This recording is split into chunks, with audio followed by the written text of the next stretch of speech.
τώρα που στα λέει. Ήρθε η μάνα σου από την πόλη, σου φέρε χαρτί και κοπολόι.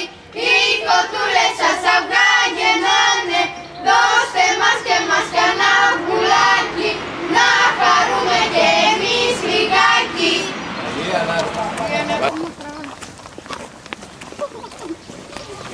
Ήρθε ο Λάζαρος, ήρθαν τα βάρια, ήρθε η Κυριακή που τρών τα ψάρια.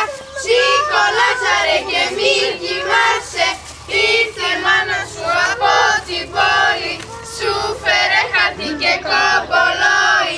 Οι κοτούλες σας αυγά γεννάνε, δώσε μας και μας κανένα πουλάκι, να χαρούμε και εμείς λιγάκι. Μπράβο. Καλή Ανάσταση, καλή υγεία. Ήρθε ο Λάζαρος, ήρθαν τα βάρια, ήρθε η Κυριακή που τρών τα ψάρια. Σήκω Λάζαρε και μη κοιμάσαι, ήρθε η μάνα σου από την πόλη, σου φέρε χαρτί και κομπολόι.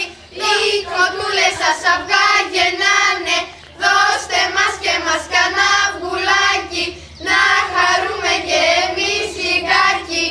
Μπράβο, Θα μας κεράσει αυγουλάκι όπως το λέει το τραγούδι. Λάβεις τα καλαθάκια του.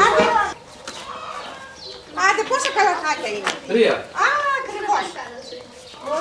Άντε και του χρόνου. Και του χρόνου καλή Ανάσταση. Ήρθε ο Λάζαρος, ήρθαν τα βάρια, ήρθε η Κυριακή που τρών τα ψάρια. Σήκω Λάζαρε και μη κοιμάσαι, ήρθε η μάνα σου από την πόλη, σου φέρε χαρτί και κομπολόι. Οι κοτούλες σας αυγά γεννάνε, δώστε μας και μας κανένα βουλάκι, να χαρούμε και εμείς λιγάκι. Καλή Ανάσταση. Έλα τα καλαθάκια.